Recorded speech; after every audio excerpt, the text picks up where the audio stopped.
Welcome to the Comm Pod, a deep dive into the people that make up the School of Communication at Chapman University in Orange, California.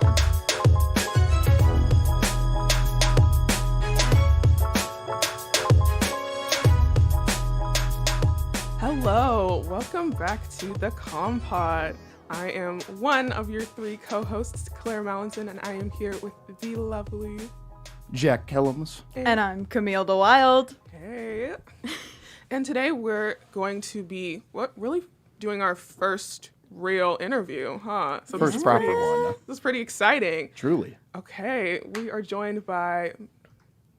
My name is Johnny Capra. I didn't know I was going to be the first, so thank you for having me. Thank you for joining us. For coming. So you teach a few classes here at Chapman, right? I know that you teach Comm 100, which I'm in, but what do you teach other than that? Yeah, I've been all over the board. I've taught a variety of stuff ranging from, up in the senior levels down to the 100s. So theories of persuasion, a lot of sports communication is a big thing of what I do. Risk and crisis communication, business comm, kind of all over the place. Cool. That's awesome. If you don't mind us asking, what in college led you to go down the path of studying comm? Yeah, absolutely. I got my bachelor's at the University of Utah, where I got it in communication studies and really just kind of fell in love with the field there.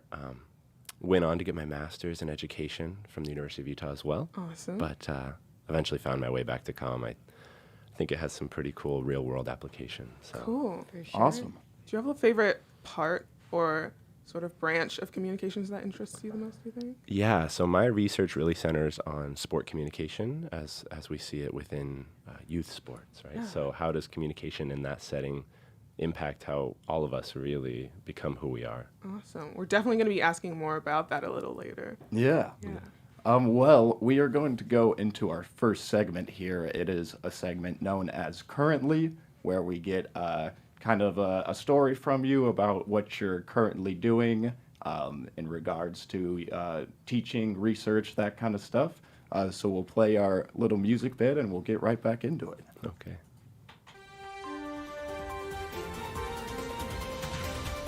Current breaking, trending, latest update today, live headline.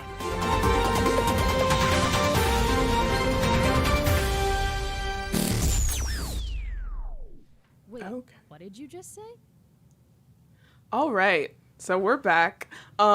Speaking of currently, I know that you are off to a conference. Is it next month or later this month, I believe, to present a little bit about the sports communication research you've been doing?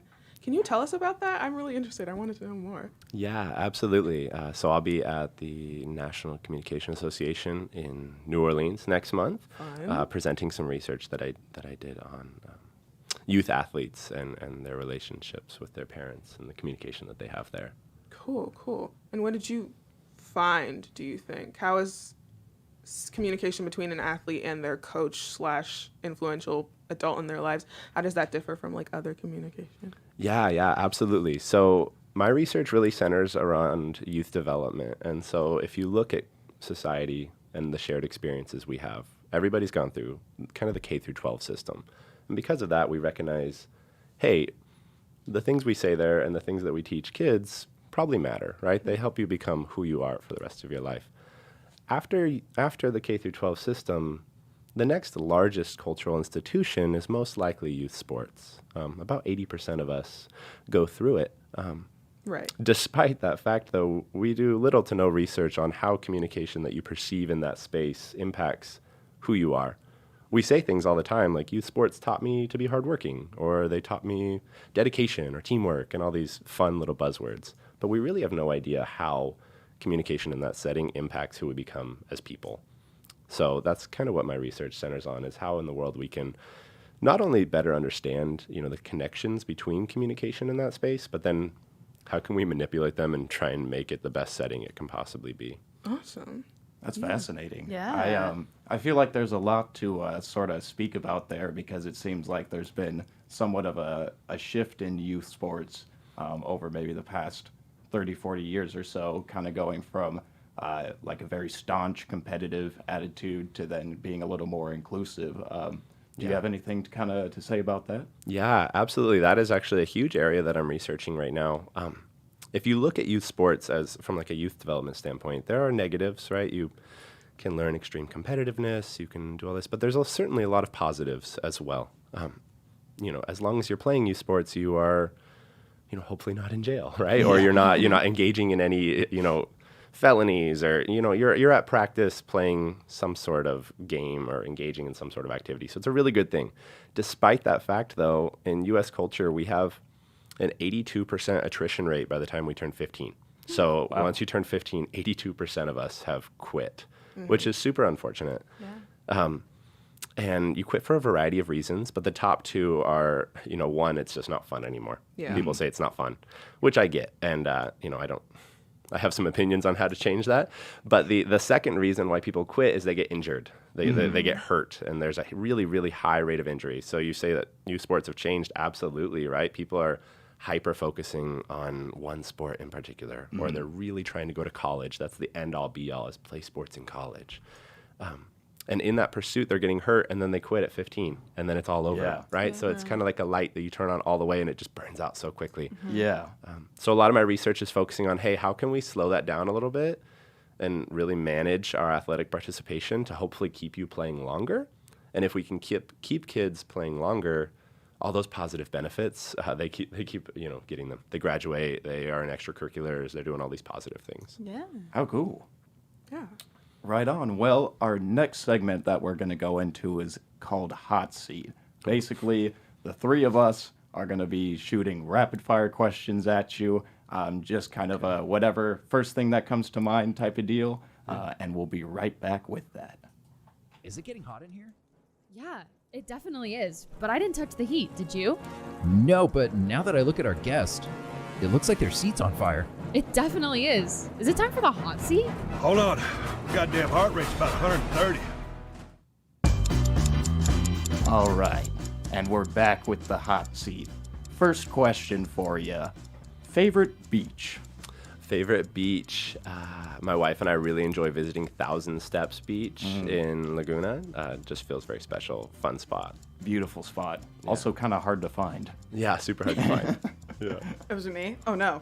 Last show you binged. Last show I binged, my wife and I really enjoy watching New Girl. That's kind of our guilty pleasure there. Nice. Yeah. Favorite dog breed? Favorite dog breed? My wife and I have a golden retriever. He's a big old boy named Gus, so I'd probably be a little partial to the Goldens. Oh, so cute. Favorite spot in the world to surf? Favorite spot in the world to surf? Whole lot of spots. This morning I surfed 54th in nice. Newport Beach. So I'd probably go with recency there. Wicked. I am from Newport. Really? That's awesome. It's a beautiful beach. Yeah. Guilty pleasure song. Guilty pleasure song. I would say, anything by J-Boog. Nice. Go-to coffee order? Go-to coffee order. My daily, just a dark roasted drip. If I am looking to spend some money, I'd get an iced dirty chai. Nice. Yep, agree. Taco Bell order. Taco Bell order. One, a bean and cheese burrito, and then any type of nachos on top of that. Tremendous. If you had a boat, what would you name it? If I had a boat, what would I name it? I would name it the Sea Shanty. Nice. Banger. What's the last movie you watched? The last movie I watched was one of my favorite movies, Hunt for the Wilder People. Ooh, nice. For Halloween, favorite scary movie? Favorite scary movie? I can't stand them with any part of me. I have no desire to be scared as a person, so I avoid them like the plague. Fair. Very fair. If you could only eat one meal for the rest of your life, what would it be? Absolutely.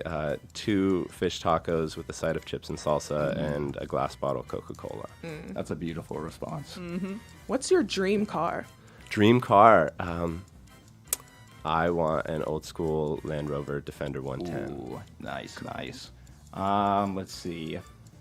Do you have a favorite motorcycle? Favorite motorcycle?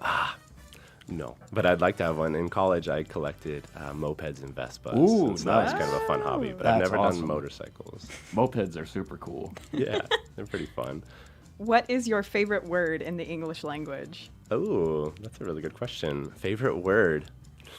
Do you want the true answer that first just came Yes. to mind? Yeah. Monopoly. I don't know why, but it just kind of popped into my head. Fun to say. That's a great one.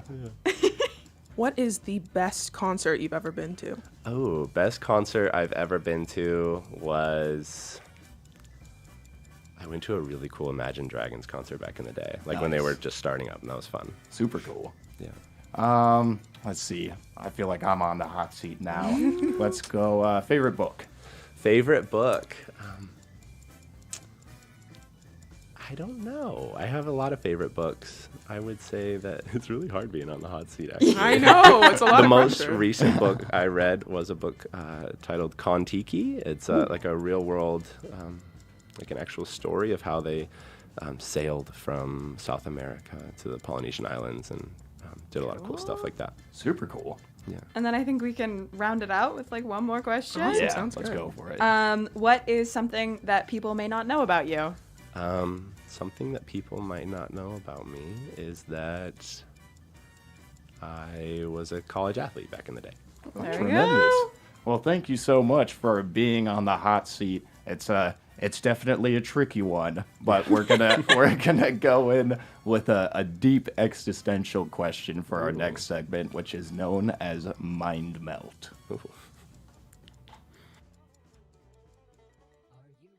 To have your mind melted.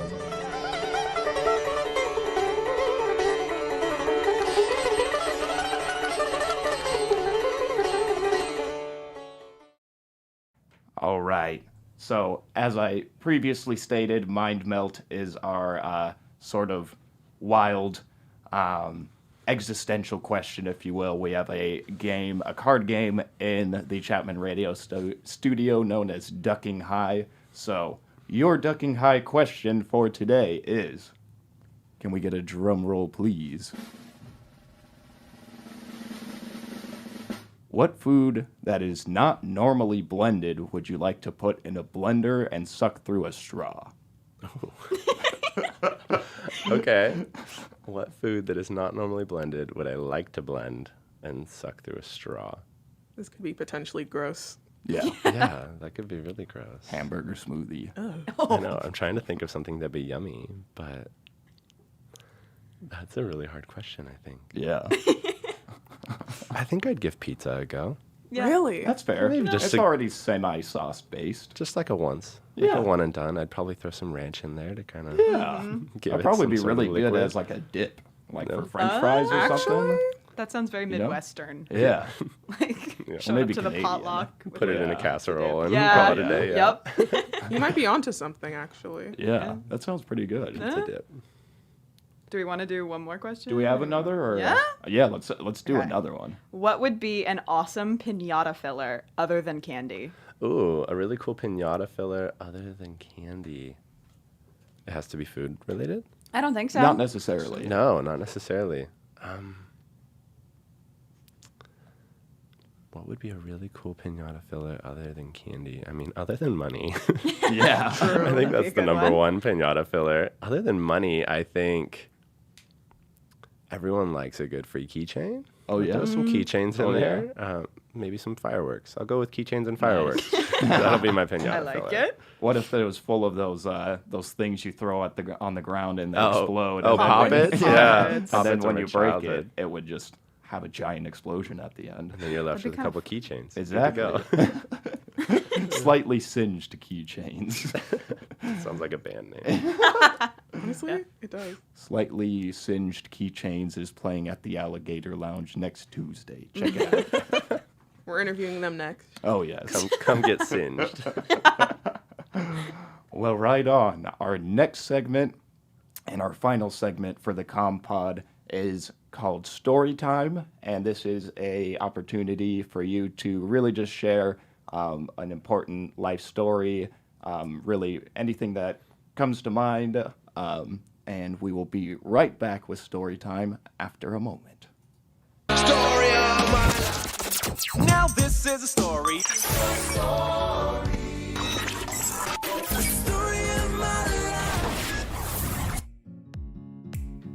All right, we are back with Story Time, and we are going to get a fascinating story from Professor Capra. Yeah, absolutely.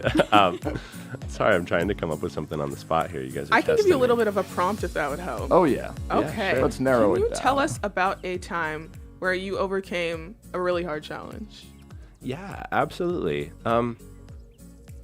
So I got my master's from the University of Utah. I told you guys that. And then I decided, hey, I am done going to school. I was like, you know what? Not a shot. I had always kind of dreamt of getting a PhD, but life pulls you in other directions. Very true. You get Indeed. jobs and you do all kind of cool stuff.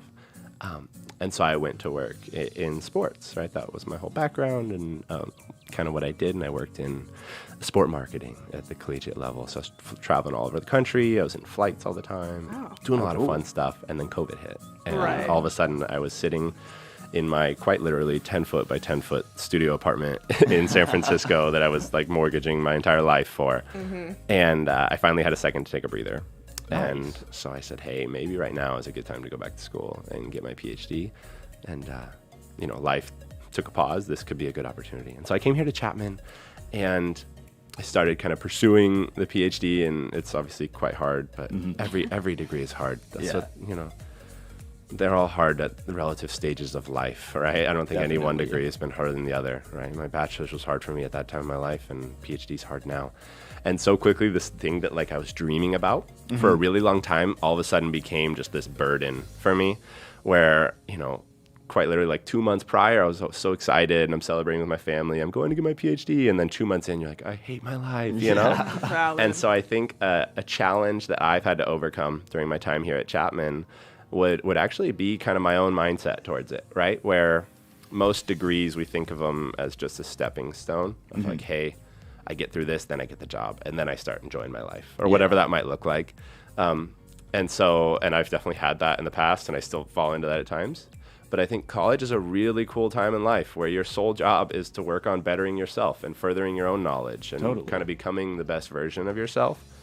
And that's something that I've had a challenge of overcoming where, you know, embrace that time. That is a great, really cool time in your life where, you know, you're not just slogging through the monotony of life. You're learning new stuff around like-minded people. And it shouldn't be something you hate, right? Even if it's hard, you shouldn't hate it. It's hard for a good reason. So the challenge for me has been kind of embracing that new mindset, I'd say. Tremendous. Cool. That's a good way of looking at it. Oh, yeah. I'm going to try to adopt that mindset. Yeah, no kidding. Well, we're coming up on the end of our podcast. Is there anything you'd like to plug, promote, anything like that before we sign off here? Not a whole ton, to be honest with you. I'd say that the School of Communication here at Chapman is top notch. I'm really happy to be a part of it. True that. I've seen a lot of different sides of the world, inside and outside of academia, and so if anyone hears this and wants to talk and just see what potential careers are out there, that sort of thing, I truly believe in the applicability of this degree and what you can do with it. And so any way I can be of help to anybody, please feel free to reach out to me. And just thank you guys so much for having me on. This is really cool. Yeah, Thank you so much for coming on. Yeah. And, well, we will do our sign-off. I have been Jack Kellums. I'm Camille DeWild. I'm Claire Mallinson. Thank you all so much for listening to the Comm Pod.